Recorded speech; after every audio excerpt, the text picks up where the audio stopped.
anymore, please. Yeah, okay. Jason is joining. Great, great time. Hi, Jason. Hello. Okay, let's start our meeting. I share my screen first, and then we have probably 8 students finish some sort of project. So that's great. This time is much better than the first meeting. And again, I am David Pan, and we have 2 hosts, co-hosts with me, Jason Law and Yuyan Liu, both volunteers. Since some of you probably joined this meeting for the first time, so I just quickly introduce myself. I am the director at Youth Coding Innovation Club, and I ask Jason and Yuyan to introduce yourself one by one. How about Jason? You're first. Yeah, I'm Jason Liu, and I knew David since 2017, and I took some of his classes and I worked on some projects with him. Great, thank you, Jason. Okay, Yuyan, you're next. Hi. I don't know what to say again. Just introduce yourself. I'm It's okay. Yang, and I'm 13, and I'm going to 9th grade in September. Cool. Okay. Yeah. Both Jason and Yuyan are really good programmer. I mean, at their age. So I'm glad they can serve as volunteer here, and they will demonstrate and explain how the code was designed and it works. And since our coding group, it's not really the class, so we will not really teach the very basic stuff. So in case you have some very entry-level question, you can post in the chat. But in general, we do not really come here to teach you ABC. So that means we don't really teach from the very beginning. We explain how the project was designed and how the code will be running, and we expect you will change the code over the time. Okay, again, quickly introduce, we are Youth Coding and Innovation Club. Origin start at 2015 when I meet with some parents, include Jason's parents and Yuyan's parents. In the last 6 years, we have a lot of club member, and we have students and parents from different states, New York, New Jersey, Texas, California, Illinois, and also we have somebody from Maryland and another state I forgot, Maryland and Ohio recently. International wide, we have members from Singapore, Shanghai, Nanjing, and yeah, that's our club's website. In case you have interest to know more about our club, please come over. Just remember it's .club, not .com. Okay, so this part is repeat, but just in case you missed the first meeting, what coding group means. This summer, we host free coding activity group for those kids who have already learned. What I heard from a lot of parents complaining is that, okay, my son or my daughter learn Scratch and learn Python, even learn Java, but after 1 or 2 years, they totally forgot how to code. They don't really know anything more than the basic. So that's a problem. The problem for any of this skill set, like you play the piano or you play soccer, is that you need practice. So this coding group is really for practice. So fundamental skill set, we don't really teach you here, but we hope you already learned something. And we help you to understand how the project was created, designed, and how the code was working. Last time, Yuyan and Jason have great demonstration, so hopefully you can see how they, as advanced programmer at their age, can explain to you using your language, so you can understand that. Okay, and in our coding group, we break down into 3 different groups. beginner group, so Scratch, Broccoli, some sort of language which you're probably familiar with. Intermediate group is mostly Python. Some of them use Java. And hardware group, all kind of hardware. I still remember I teach GSM. Maybe you are also in that class, right? Raspberry Pi. That's a very tough class. Yeah, but we did a lot of very fun project. Okay. And the theme for this project is American holiday. Since we just passed the July 4th, right? So we know American holiday have some of this big holiday like the July 4th, Labor Day, and Thanksgiving, Christmas. And so if you see all of this icon, we have a lot of holiday to celebrate. And I hope you can create your own project and then you can find to celebrate the holiday, you can use totally different way and very unique. Okay, so let's start. I don't want to waste anybody's time. I hope you can enjoy. This time, it's very fortunate. We have a lot of students at beginner group. They finish some sort of project. Some of this are remix. Some of this are they found by themselves. So that's pretty good. But even before that, I really like to start by the volunteer to explain how the project works. And we start by Jason. So I stop sharing my screen, and Jason, you can share your screen now. Thank you.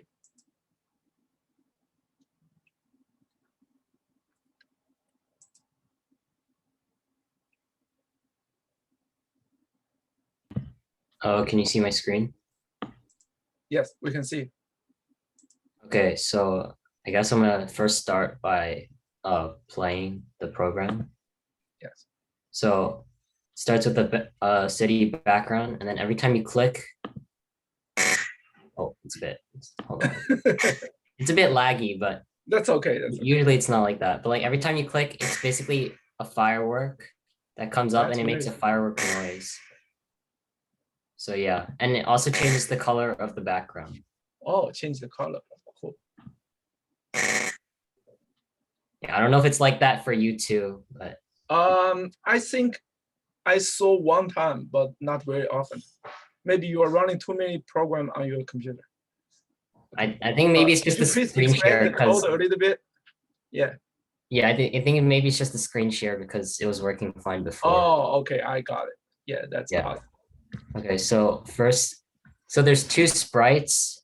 There's the rocket itself that travels, and then the explosion. Like you maybe you didn't see it, but hopefully you did. It's like a bunch of explosions. So whenever the flag is clicked, that's like when the Scratch program starts, and then it'll loop forever. When mouse down, which basically means you click the mouse, right? And then the rocket will go to the X value, which is the horizontal axis of where your mouse is, and Y value of -180. So it like starts in the bottom over here off the screen.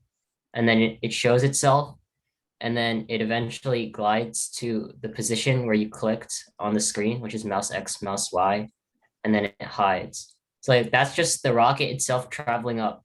And then the rocket will broadcast this message called boom, which gets received by this other sprite, which is called the explosion. So like once the rocket finishes traveling, it'll send a message to this other sprite, and then it could continue from there. So basically, whenever the rocket finishes traveling, it plays this snap sound. And I set the volume to 40% because otherwise it was very loud. Okay, that's fine. And also, when the flag is clicked as well for the explosion, it will hide and create 300 clones of itself. So each explosion, let me see if I could play it again. Like each explosion is like hundreds of dots. It's not just one thing, right? So it makes 300 clones of itself. So actually, this is how the firework looks like, right? Because they are really cloning stuff by 300 pieces. repeat. Yeah, it's like right? 300 small circles. Yeah, small circle. Yes. And so when the rocket finishes traveling, this is when it receives boom, right? It'll set each of them to a random speed. And then ghost effect is just basically like if it's transparent, right? So eventually it'll fade away. All of 300 circles go to the rocket, and then they each go in a random direction. So that's how it looks like an explosion, right? There's 300 circles, but all of them are going in a random direction. So it looks like an explosion. And then they will show the circles, and then it will move at that random speed 50 times. And then it'll do that again, but times 0.9. So basically that just makes the circle slow down a little bit. And then it moves that amount again. And then change ghost effect by between a random number of 1 to 3. That just makes it eventually fade away. So like it won't be there forever. Like as you can see, like eventually the circles will disappear. And yeah, that's how it works. I have a quick question. So how can this firework really looks like explosion very evenly on different direction? Looks like it's really like 300 different ball, right? But they are not really only on 1 or 2 direction. Instead, they are pretty even distributed on all of this direction. So what's the reason? I mean, or we can guess what's the reason behind that. Well, yeah, it's basically this block right here, point in direction, and then it picks a random number from -180 to 180. So if you have like 300, or maybe you could change this if you really want 1 in every direction, right? You do like 360. And then the random, if you do it enough times, you should get a pretty even distribution, right? It shouldn't be too much in like one direction. That's a very cool answer. So basically, if you have enough number, or the random should be in a big enough pool, right? So they will go to a random direction, which can cover all of this angle. So if you have enough number, would you mind to change that repeat to be something like 10 so we can see how it works? Yeah. Yeah. So like you can see there's only like 10 So- circles. Yeah. Have 10 circle. That's cool. Yeah. So it's really proof something. So it's still pretty evenly distributed on different directions. Just have few of this firework. How to say that? Dot, right? Maybe Yeah. dot. Okay. But if you put more again, then Oh, that's more. actually look like an explosion. That's yeah. very cool. Okay. Yeah. That's very nice. Yeah, it's a great project to start with. Okay. Thank you, Jason. And I think Yang can demonstrate the next one. Yeah, if you can stop the sharing, so Yang can start sharing. Hi. So this is working. I can get Yeah, I can see it. started. So here is the program that I'm going to talk about. So I'm going to play the video here.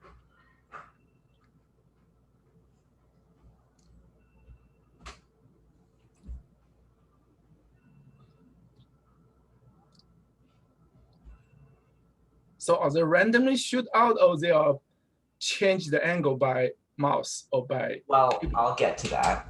Okay. So cool.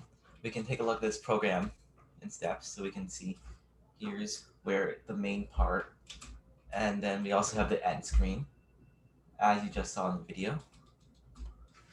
So here is the main scene. We have the fireworks that are like moving up as we saw in the video, and the characters, they don't do anything, but they're just like staying there. There's like no motion. Here's what all the characters do. They basically do the same thing. So when the program is started, they show themselves, they switch their costume, and they move in front so that you can see them. When they receive outro, they will hide and they will stop. Who sends this outro message? We'll get to that later. Also, one of them says Happy July 4th, so right here. Here's where it gets a bit complicated. This is what the fireworks do. So we're gonna set finality to not yet, and then we're gonna choose how long to repeat. First, repeat like how long to repeat. There's 2 variables for that. We'll get to that later. And we're gonna hide ourselves since the fireworks are only shown using clones.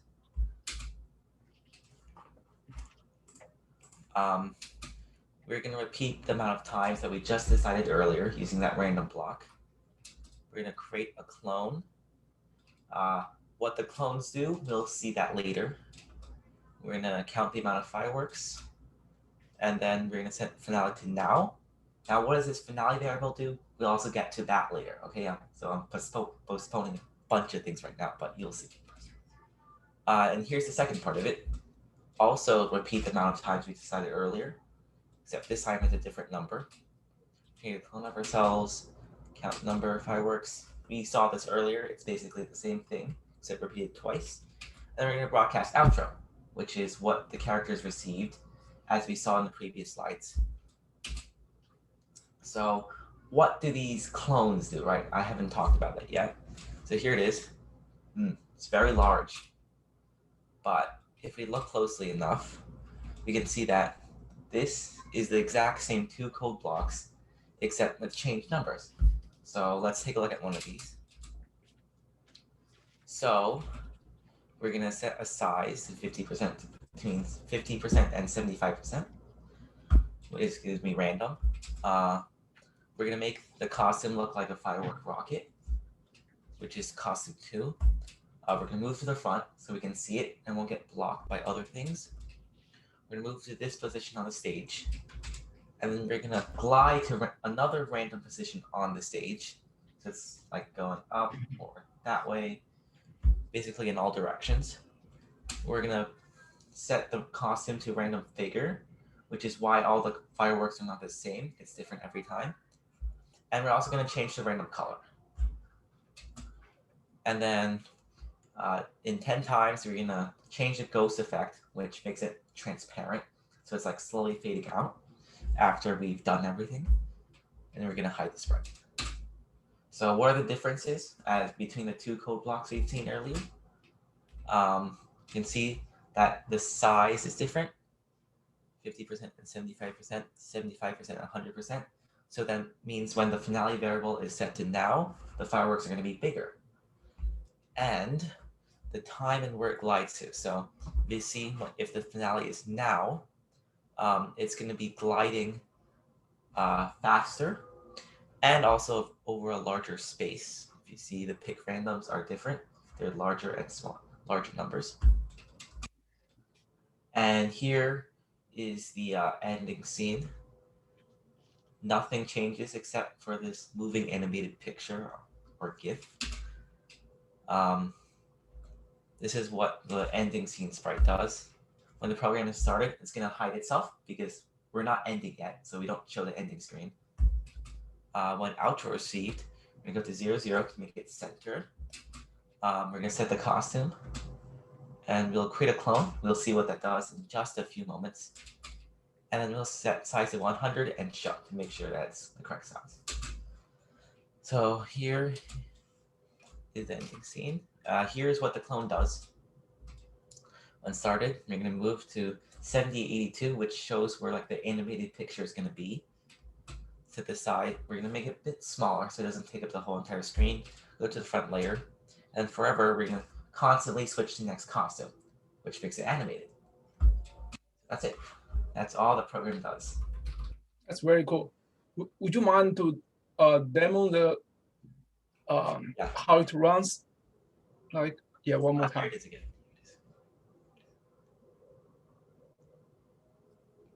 So basically, the direction is random, or that's something which has been called hard code. Yeah, it is random. Oh, that's random. Okay. You can see the random blocks right there. Glide, pick random. Okay, cool. So that's random. Yeah. Okay, that's very nice. Thank you. Okay, let me see. Let me share my screen first. And I will call out the student one by one to share your screen and demonstrate your project. We start by the beginner group. Okay. And Sophia the cat. Okay, this name is really a very unique name. Okay, are you here? Okay, Sophia the cat. Okay, this is a project what you made over here. If you are not here, I just demo it. I am here. Oh, you're here. Cool. Yeah, I can. Yeah, you can try to share your screen, and then I can accept it. I stop sharing, and then you can share your screen and explain your own project first.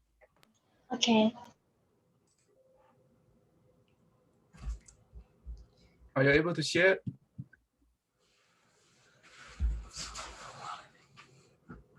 I'm trying to share. Okay. I didn't see the request. Maybe it's not coming yet. Okay.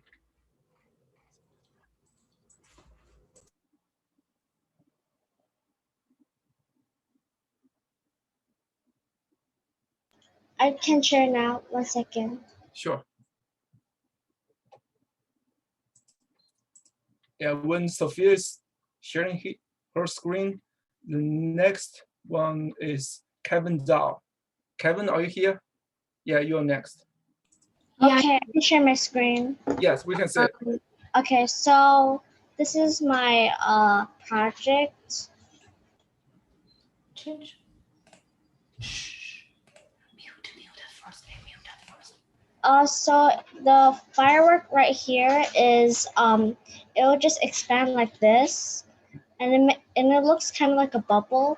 So it makes it look like bubbles inside the city background. I didn't know what to do for this, so I made a fish eye effect. Oh, it's a bit lagging because of the screen share. So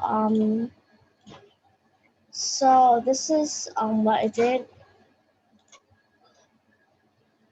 So whenever this command goes in effect, then it will make like the bubble effect here, and they'll just keep on going, which I think is kind of cool. Yeah. So all of this firework are really the picture, right? Yes, and this one is a GIF, and then it just switches to next costume over and over forever. Okay. And this one just appears first as a ghost effect, just fades in. Yeah. Okay, I got it. So the change the effect. So the looks like the fish eye and change the fish eye again and again. And by every, it's at 0.1 second, right? Okay. Or maybe that's Yes.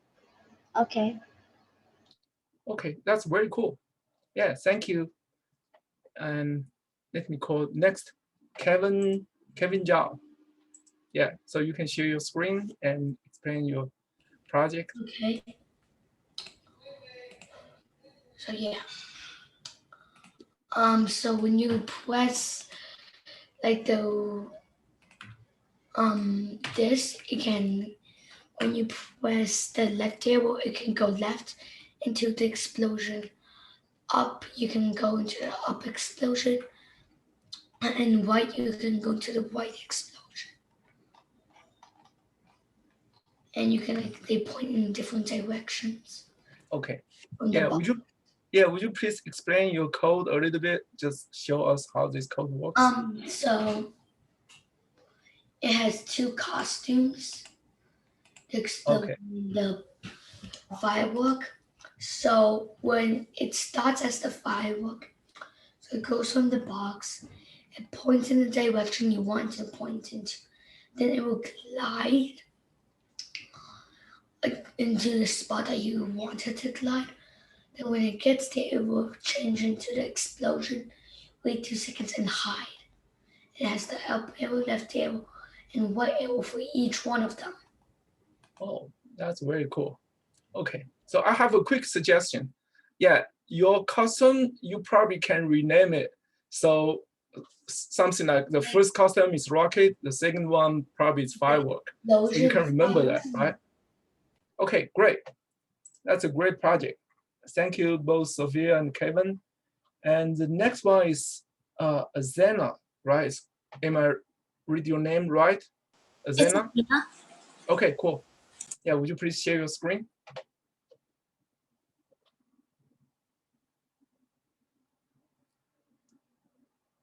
Yeah, it's very nice. This time we see a lot of kids finish the project here. Okay, so what I did is just a simple code. So That's I fine. uploaded a Mickey Mouse PNG image, and the code I did was when green flagged click, I made him say happy 4th of July. And to be able to make firework noises, I searched up like firework noises free download, and I picked a sound that I liked and uploaded it to Scratch. And I also added 4th of July music. Oh, cool. Would you please play it? Yeah.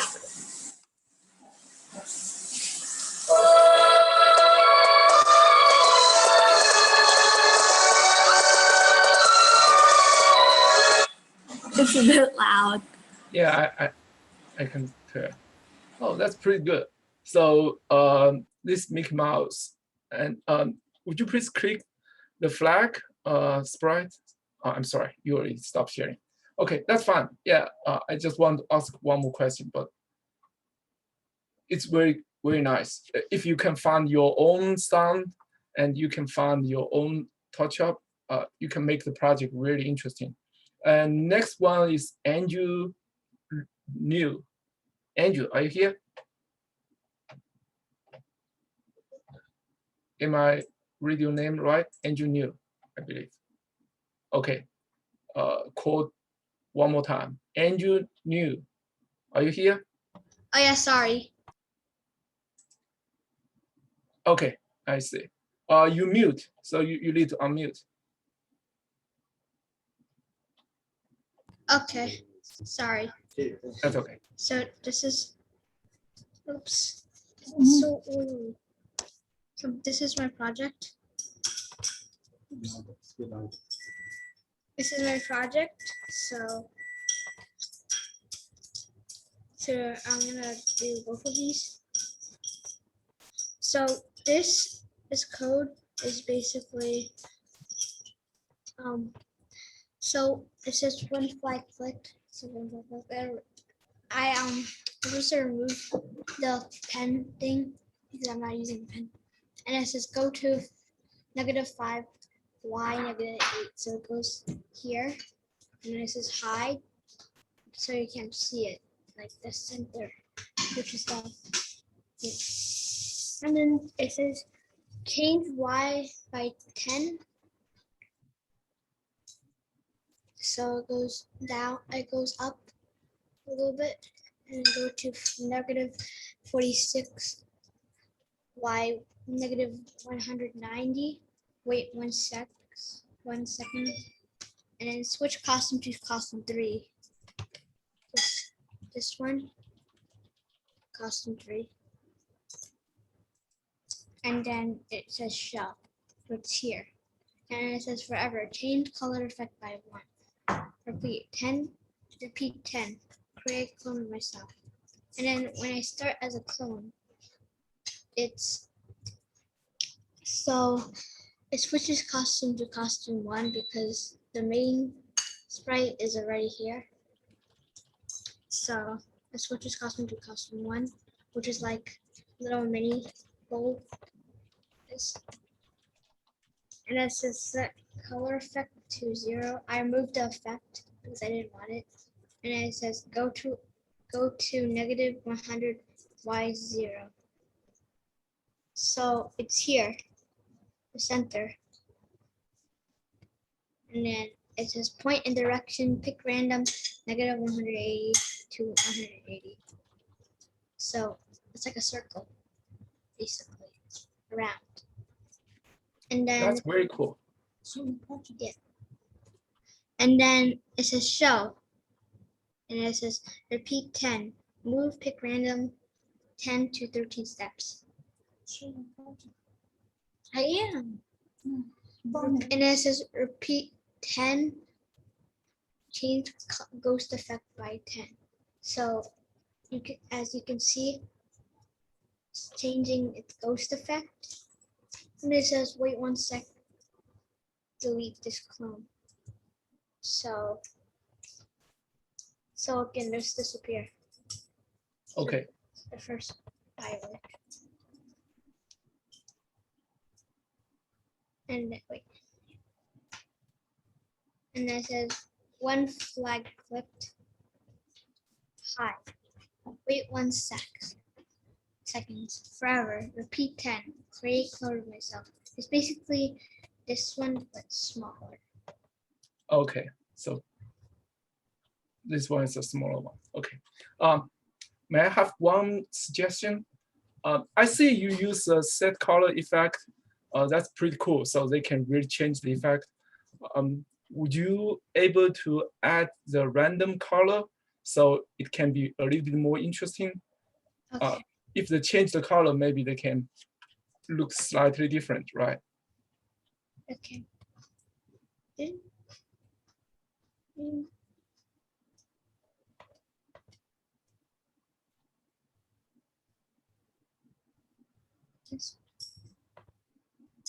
So then it changes color, That's very cool. and then Yeah. it says go to 150, x 150, y 0. So it's here. And it says point in direction, pick random, negative 180 to 180. Okay. That's very good. Yeah, this very nice project. Thank you, Andrew. Thank you. Thanks. And let me see who's next. And Cassie Chai. Cassie, are you here? Yes. I'm gonna share my screen. Okay. Screen. Okay. So this is my project. I'm gonna open it up. Sure. By the way, I'm on an iPad, so which is why That's it's a little fine. bit inefficient. First, it's gonna create fireworks, and then it's gonna display the text "Happy July 4th." Sure. So first, it's going to completely hide itself. It's not going to hide. It's just going to set the ghost effect to 100. It's going to wait 1 second, and then it's going to create all these fireworks. And then since it's the original sprite, it's going to set its original size to 0. It's going to wait 0.6 seconds. And then it's going to make its size bigger, and then until it becomes Happy July 4th. And it will also create more clones, or basically fireworks. And then how the fireworks work is the X is how much each firework moves, X. And then the Y is how much it moves up or down. So it goes to X0 and Y pick random negative 30 to 30. And then pick a random direction. And then it will move slowly down towards the bottom of the stage and then deletes itself.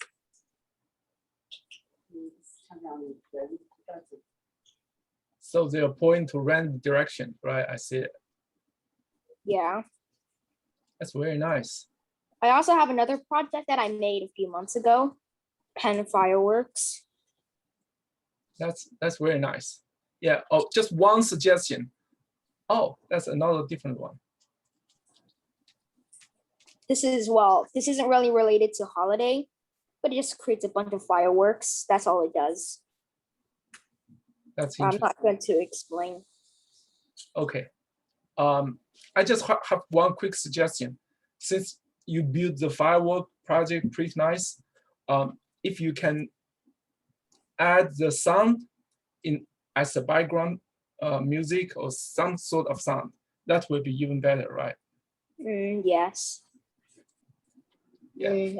Yeah, you don't have to do it here. Yeah, that's just one quick suggestion. Okay, anyway, anyone, when you show your project, other kids can really raise your hand and ask question. We are really the coding group here. So that means we really try to code together. You have question, you can raise your hand, ask question. You have suggestion, you can speak out. And it's not really like the homework. It's really the project which you enjoy and you are really like to share. Okay, the next one is Juan Wu. Juan Wu. Let me see if Juan Wu is here. I didn't see his name here.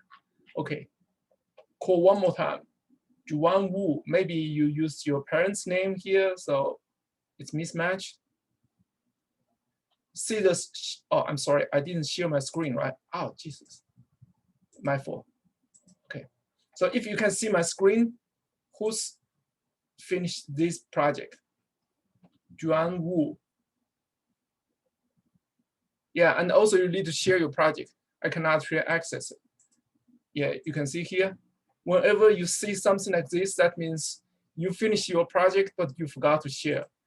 And you need to come over something like this. You already have this. This has already been shared, so that's why you don't have this.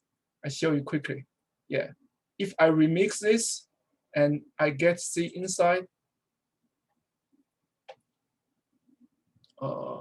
why I don't really see the share button? Yeah, but anyway, you should able to find one button which show you try to share the screen or share the project. Okay, I think that's pretty much it for the beginners group, and I don't really see any other body finish the project. If I miss anybody, please let me know. Okay, I count by 3.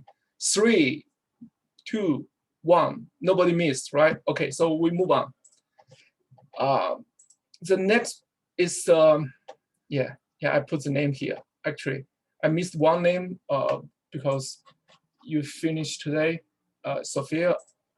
I will put your name over here. I'm sorry, I didn't have chance to change this slide. Okay, the intermediate group, again, I will ask this time Yang first. Jason will be next. Yang, would you please share your screen and explain the firework project?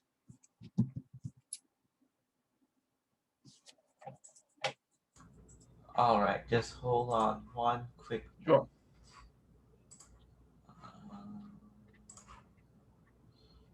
Here it is.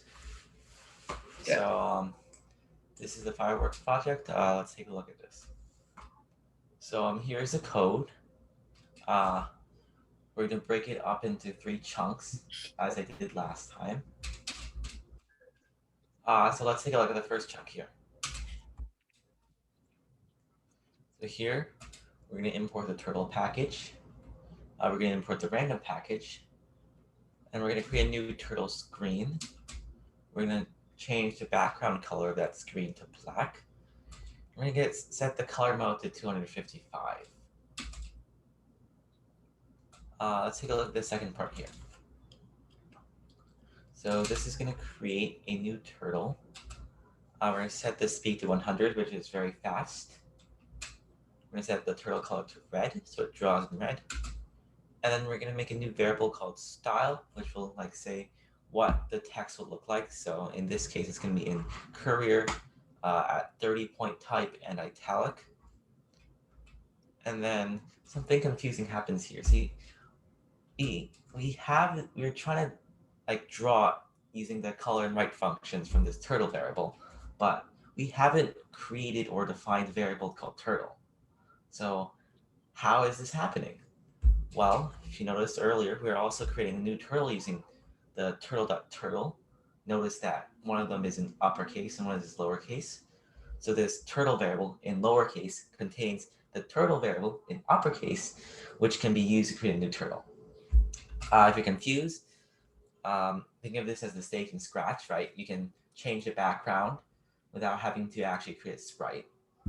So this lowercase turtle variable also contains the functions color and write, and we will change the color to deep pink, and we will write Happy July 4th using the font style variable we created earlier. Okay, so that's that. Let's take a look at the final piece here.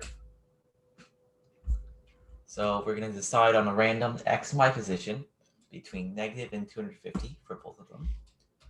We're going to stop drawing, move to that position, and we're going to start drawing again. So it doesn't like draw what we're moving. We're going to decide on a random color. And then here's the final part. So we're going to set the size to random number between 30 to 200. And for 36 times, why 36? Well, you'll see later. We're going to move forward and backwards. So we're going to create a line of size, which we decided earlier is between 330 and 200. Then we're going to turn left 10. So that makes 36 times 10 is 360. So we're going to make a false circle of fireworks, each 10 degrees apart. And we're going to take a look at what it looks like. So since this is random, I have included like 3 runs of the program, since each one will produce different results. That's the first one. Here's the second one. You can see the circles are different sizes and are in different sizes and positions, and also in different colors. Here's the second one. It's more different. And also the third one is also different. So that's it. That's all there is to it. So they are really draw 36 times, right? Yeah. The 36 times make it 360 degrees. That's very cool. Yeah.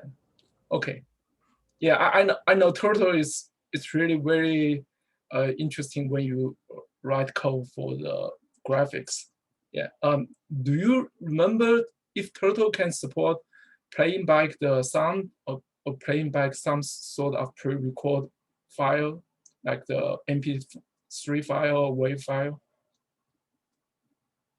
I'm not sure about that, but I can. You're not sure about that. Okay. I guess they can. If not, maybe. Yeah, apparently so. Yeah. To my preliminary Google results. Yeah. Okay, great. Thank you so much. Yeah, you can stop sharing. And then Jason, yeah, would you please share your screen for the next project? Sense had similar simulator firework. Okay, cool. Yeah, so this is using something called Trinket.io, which I guess is a website to like you said, simulate something like this. So what's cool about this is you can directly change certain variables using a slider. So like you could change, in this case, in the code, you'll see you could get temperature and humidity and stuff like that. You could change the temperature and humidity without changing the code. So you could just do it directly with the slider. And so it uses a library called SenseHat. And then we also import time because we need that to wait 1 second in between changing each of the firework phases, I guess, right? So these variables, R is blue, R is red, B is blue, Y is yellow, W is white, and G is green. And these are just the RGB values for each color. So red, obviously 255 red and 0 of any green and blue. B is black, not blue.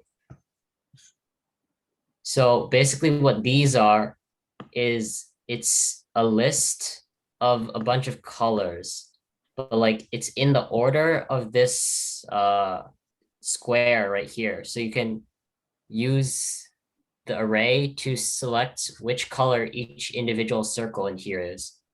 So these are just a couple, it may not look like much like this, but it's basically it controls the color of this simulation.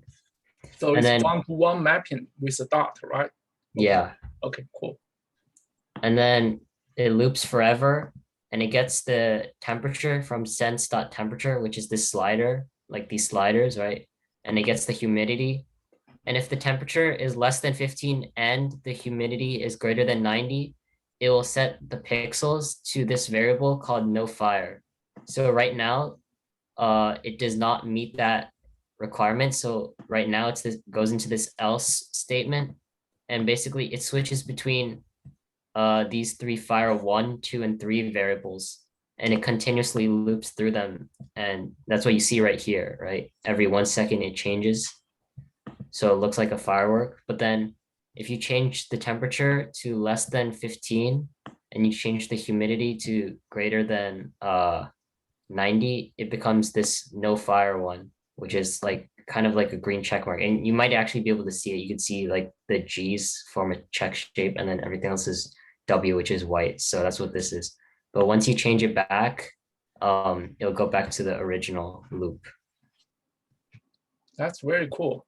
So actually, this is a simulator of the Raspberry Pi's sensor head, right? So yeah, they try to show that each dot as a LED, the whole matrix is a LED matrix. So they just try to simulate that without the real hardware. That's very So on the Okay, actual thank Raspberry you. Pi, it would actually have the sensors, right? And detect the room. Yeah, they have the sensor which can really you do not really have to have the hardware to be the sensor. Instead of you have the adjustable, how to say that, it's a scroll bar, Slider, yeah. so you can change that. Yeah, that's very nice. So you have the temperature sensor, you have the pressure sensor, you have the humidity sensor, and you can use this. Actually, this one can be used to build a lot of different projects if you have interest in to do that. Okay, very nice. Thank you. And anybody have any question here about the project? I know Python is not really everybody understands that, but hopefully you can really learn something from here. Again, we are not class, so we don't really teach you how to write the Python code. Instead, you probably get the feeling how Python looks like. Okay, let me see if the intermediate group kids here. Kevin, oh, are you here? Kevin, Yes. hello. Yes. It's different Kevin. Okay, would you please share your screen? Wait, which Kevin? It's different Kevin. Hey. Kevin Ho here. That's not me. Oh, hi. Oh, that's not you. Okay. Call one more time. Kevin Ho, are you here? Yeah, I'm here. Okay. Would you please share your screen? Okay. Yeah, I see Kevin's name here. Give me a second. Yeah. Kevin, it's your turn. I don't think you can share I as can- long as you're sharing. Yeah, I can screen share. Yeah, I guess you probably not sharing yet. Yeah. You have to. Oh, I have to stop my sharing. Okay, I'm sorry. Yeah, that's my bad. I'm sorry. Yeah, Kevin, would you please share your screen? Yeah, my bad.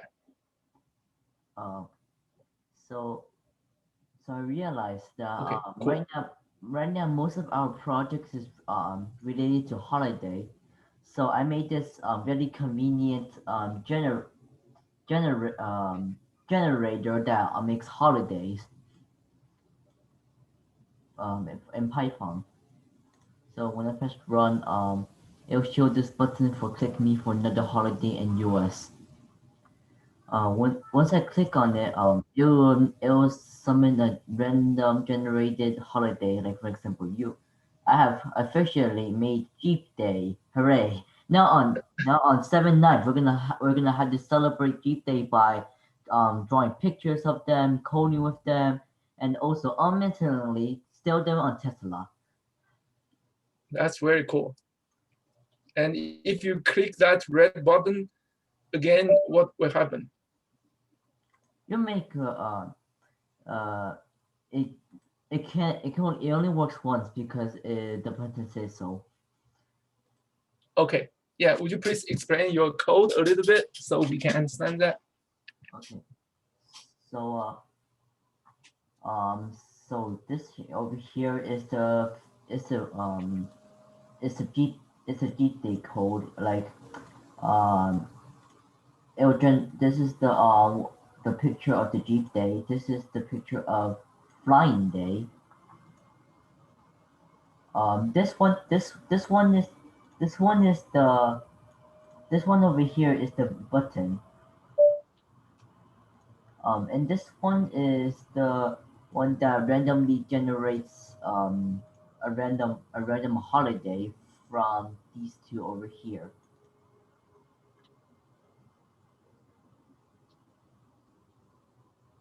Yeah, that's kind of it. Okay, so you are randomly generate a number and try to figure out which holiday it will go to, right? Yeah. That's very interesting. May I give you one quick suggestion? You see you have the draw underscore onclick. That's one function name. Another function name is draw underscore onclick k. Okay, I understand they're totally different function, but basically I try to find what's the difference. It's kind of very easy to get lost. So my suggestion is that you probably like to change the function name, especially the second one, draw onclick k. You change that to be something a little bit easy to remember, or at least very easy to identify. So you can separate these two functions. You do not have to worry about write a function name a little bit longer. It's totally fine. So in Python, Java, or any of this advanced programming language, now the whole point for this function name or method name is that you need to give them the name make sense. So I would suggest you to change at least the second function name. So don't use the onclick k. Instead, write something like draw underscore onclick, maybe flying. The first one, draw underscore onclick Jeep, something like that. So it's much easier for you to understand. Also, if some other people read your code, it's very easy for them to understand. So that's my suggestion. Okay, thank you. Great project. Thank you. Thank you. And yeah, let me see who's next. Richard. Richard, are you here? Yeah, I'm here. Hello, Richard. Richard Xu. Okay, I call one more time. Richard. I see Richard's name here. So, oh yeah, cool. I see. You probably Yeah, do you see my screen now? Oh yeah, I can see it. Okay. So I just basically like improvised Jason's project. So it's basically the same thing, except I just put cyan as a new color, blue as a new color, and magenta as a new color. And C is cyan, which is here. U is blue, which is right under that. And then magenta is here. And it's RGB colors, so it's basically the same thing Jason used. I just rearranged the patterns. So instead of, I don't really remember what the first one was, but I just made it to some new patterns. So it says 6/4 for 4th of July. And so while true, it's the first three, so like the first three fires, or yeah, the first two fires, it will stop for 0.5 seconds, but the next three fires, it will stop for double that, which is 1 second. That's it. Okay, very nice. I see one of the file looks like it's number 4, right? Is that what you intentionally make that, or that just happens to be? Yeah, I think 5.5. You see the 5.5. If you check the R, it looks pretty much like the number 4. Oh, Yeah, if you see the R, 5.5. Yeah. Yeah, if Yeah. you check, yeah, you can run it one more time. I'm sorry. okay, Yeah. sure. You can click and run it one more time. See here, this looks like 4, number 4, right? Yeah. Yeah, you probably not really intentionally do that, but it's just coincident. No, I meant to do that in the number 4 and the 6 Yeah, is this is number 4, right? Looks like Yeah. number 4. Okay, that's very cool. Yeah, yeah, thank you. Yeah, if anybody pay attention to what Richard demonstrate and what Jason demonstrate, you can see there are really something different. Is that in Jason's code, we use temperature and humidity to control that, and in Richard's code, it's really pretty much the firework from the beginning to the end. They have different. They are slightly different design. One is really use temperature and humidity to control that. Another one without that. So if you read the code, you probably pay attention to that. Okay, I think we have one more, Max Penn. His name is not really here, but he sent an email to me. So Max, are you here? Yep, I'm here. Max, I see your name. Yep, I'm here. Okay, cool. Right. Yeah, you can share your screen now. Thank you.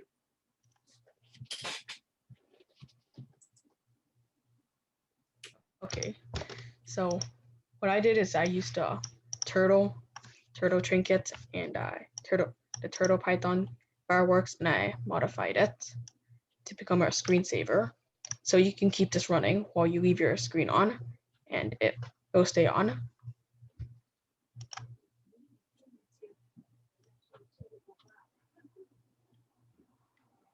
So it stays on for forever, and you can leave your screen like this and it keeps going.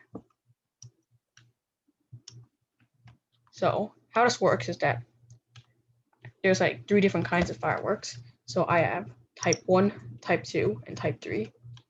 So over here is the setup. So I basically set the thing up, change the turtle, change the background color. And over here, I have this loop. So first I have to make sure it goes over here. So the X thing is where it goes over here. But instead of making it a Y, so it appears anywhere, I set it so it always appears at this level. So over here is where the turtle sets up and where it starts to shoot up. And then over here, I set up what's going to happen for the type. And then for types, it chooses a random number from 1 to 3. Since there's 3, I can choose 1, 2, or 3. So if it chooses 1, this is the one in the project in the original project. So this is the one where it has lines shooting out. But instead this time, I made the size bigger, and I also made it so it pauses a bit. So I imported a time, and with this time, I can make it so it pauses. Because originally it would like, as soon as it's over, it goes to the next one. But I wanted to make it pause so you can see it before it happens. So if it's type 2, I actually used a turtle like shape. So for the turtle shape, normally it's this classic shape, but I changed it so it has this circle shape, as you can see over here. So then it flashes around and moves around and changes from the circle shape to black. So when it's black, because the background is black, you don't see it moving. So then if I change it to black, it basically acts like a hide, but it's a bit faster than a hide. So that way it looks like it's just a circle flashing while it's actually moving around in squares. And when I change it to 3, it does a flash. It flashes the entire background. And this is the reset, and then it runs the loop again. That's very cool. Yeah, very nice project. Thank you. Let me see if we miss anybody here. Okay, in case I do not really have chance to call your name, you can shout out and let me know. I'll try to give every student who ever finished the project the chance to make the presentation. The whole point, again, the whole point for our coding group is practice. So you do not have to worry about, oh, if my code is perfect, or if my project looks too simple, that's totally fine. You do not have to worry about that. We are not come here to make any judgment. I forgot to put the name of Kevin Ho again here. Yeah, your name is here. I think it's I forgot what. Okay, simulator. Okay, that's simulator.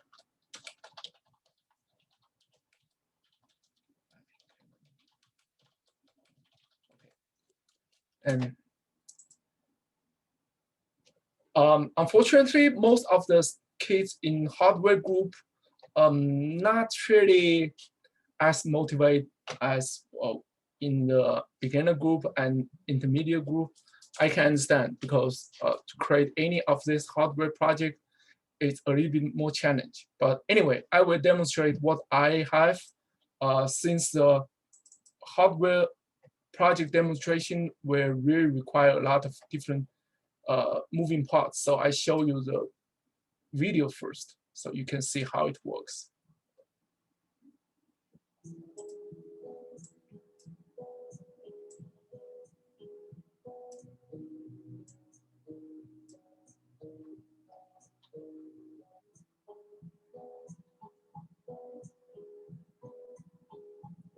So if you pay attention to that, I guess some of you still can identify what's this, right? This is MBOT. A lot of students take the class and they know what's MBOT. And this actually is a parade, use multiple MBOT, was designed in one of the school. And you can see this is really for the Chinese New Year. So that's the dragon moving around. But if you change it, you can change with the American flag or some sort of the decoration for any of this American holiday. So it's perfect fun. I show you this video just because this gives you some basic idea how the MBOT project can be done. Okay, and then I will show you how the coding part looks like. Again, I don't really expect you will finish the coding here, but I just show you how simple it can be done. I have to make it bigger so you can see it.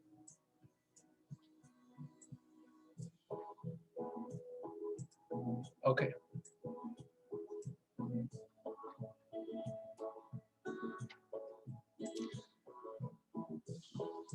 So this project is really called the non-follow project. Here it's not non-following, but we can really use the non-following project here.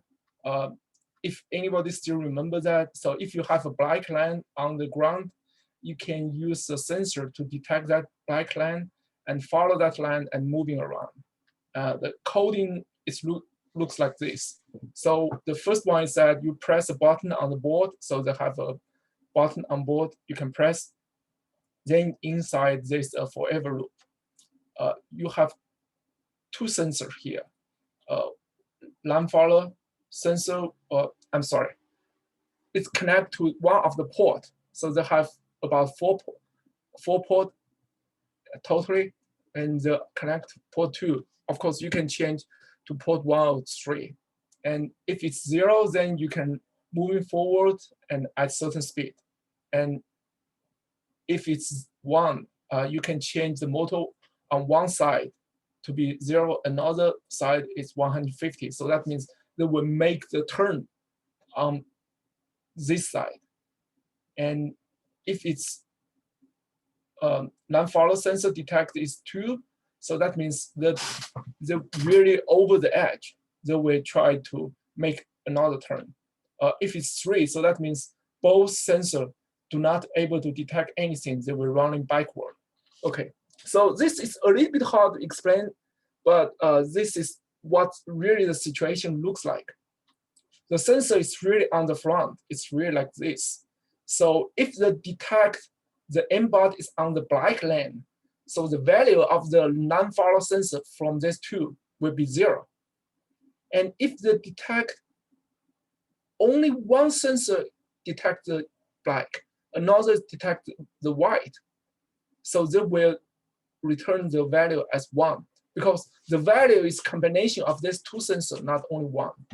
And so do here. If you have the first sensor detect is white color and second sensor detect the black color, the value will be 2. Of course, the last one is that if you move or running too fast, totally get out of the black line. So both of your sensor will be 1. So put together, it will be 3. That's why you see the here 1, 2, 3. It's matched to the situation here. 1, 2, 3. So that's a value 1, value 2, value 3. So that means the value 3 means you detect the totally white, and value 0 means you detect the black. If you are really 0, you're perfect. You're just moving forward. If you are really leaning forward to a right, you need to turning back a little bit, or you're leaning toward to left, you're turning back to the right a little bit. So that's how they control the motor, because the motor is on each side. So motor 1, motor 2, right? So you control each side. Yeah, that's really how it was break down for the line follow sensor. It's very, very important for you to code that part, especially if you want to do some more advanced programming use MBOT. I will show you another different video so you can see how it works in different situations. Like here, I will show you the.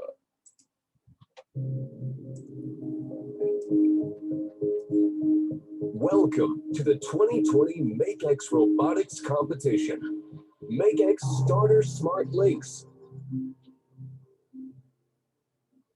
The competition requires cooperation between the red and blue alliance teams. The Smart Links arena is 2,440 millimeters by 2,440 millimeters, and each arena is divided into an automatic area and a manual area. There are 2 red and blue starting areas, respectively. Robots need to start from their own starting areas. Smart Links consists of 5 independent missions and 5 alliance missions. In each competition, the MakeX Robotics Competition Committee will distribute 3 independent missions and 3 alliance missions. Alliance teams will be assigned the same automatic independent missions. Each game lasts 4 minutes and consists of an automatic stage and a manual stage. The alliance teams will determine the duration of each stage. There is an additional 30-second preparation between the 2 stages. When the automatic stage begins, robots can score in the following ways. 1. Push down the dual cube on the arena. 2. Pass by the obstacle area and make sure the obstacles stay in the initial ring at the end of the automatic stage. 3. Move the balls to the arena. The blue balls represent the blue automatic independent mission score. The red balls represent the red automatic independent mission score. The green and yellow balls represent the automatic alliance mission score. The automatic stage is followed by a 30-second preparation stage. After that, the manual stage begins. During this stage, both teams must control their robots manually to collect balls into the container in the middle of the arena.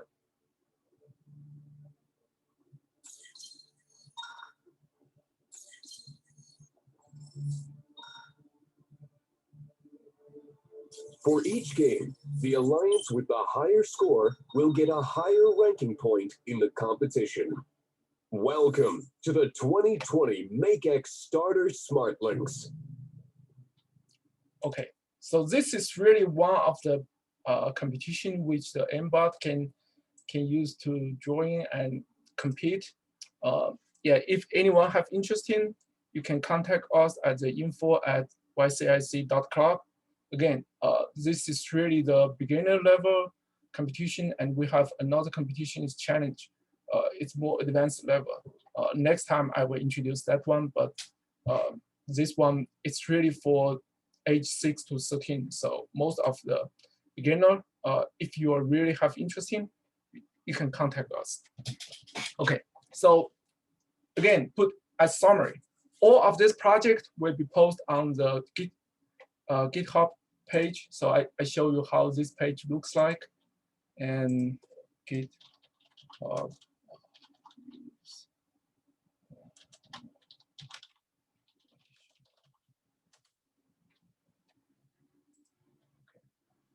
Yeah, so this is our Youth Innovation Club 2021 Summer Coding Group.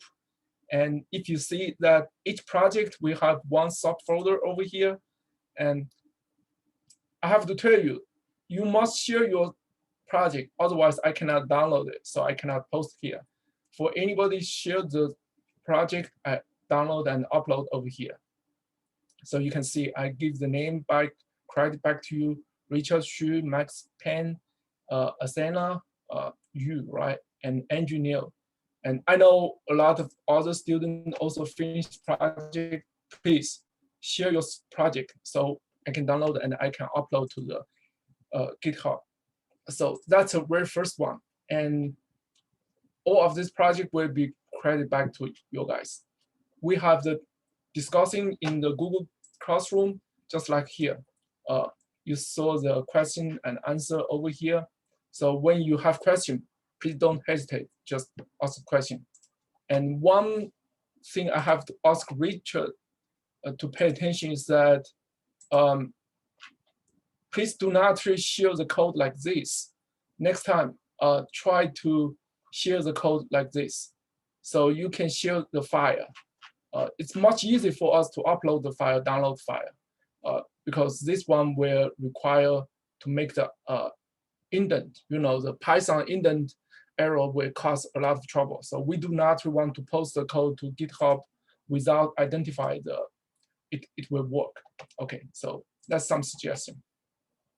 And of course, in our meeting, we will ask you to demonstrate your own project, make the quick presentation. So that's everything what you need to do. Again, we've officially finished the second project, that's American Holiday. So we announce the next project topic. Quick question, anybody here play tennis or basketball or play soccer or any other kind of ball? I play some tennis and I used to play some soccer. Oh, yeah. Yeah, I play soccer and tennis. That's very cool. That's very nice. Okay, so you can see we have a lot of different ball here, right? And we have the ball game every year. And if you pay attention to your parents, maybe one of your parents watch soccer, another parents watch the basketball, and another parents watch the tennis. But anyway, if you have interesting about the ball game, that's our next topic. If you have experience about any of this ball game, or if you just like to create a project based on that, please, we need you to participate and create the project using this theme. Ball game is fun. Any sort of ball game, as long as the ball game. So please do not create the project using something like swimming or fencing. Don't create that kind of project. Just use a ball. We have plenty of ball, right? So you can play. You can create football. You can create soccer ball, or basketball, or even ping pong, right? So table tennis or tennis or badminton. Any ball game, it's fine. So that's our next project. And yeah, anybody have any question here? Just let me know. This is our contact email. Send to info@ycic.club. Remember, that's .club, not .com. And yeah, anybody have any question or any suggestion here? Yeah, again, I really appreciate both Jason and Yuan. And I also really appreciate all of these kids who finished the project. Even you don't really finish the project, your participation is greatly appreciated, because we really like to build the community here which can practice together and we can share the experience. And you can see a lot of project was really not that challenge, but some other project is really far more complex. So the whole point here is not really try to compete to anybody, say, oh, how good my project is. It's really about how to share the experience and how to build the project and practice constantly. That's why we need to hold on and give you the time period about 2 weeks, at most 3 weeks, so you can finish the project, and then we can put the summary meeting here. So again, remember this project topic, I will post on the Google Classroom. Anytime you have any question, please go to Google Classroom and please post your code as file attached. And yeah, that's pretty much it. Anybody have any question can post over here. We have fun in the summertime, and I hope you can enjoy that. Okay, great. Thank you. Bye. Thank you. Goodbye. Bye. Richard, I like your hat.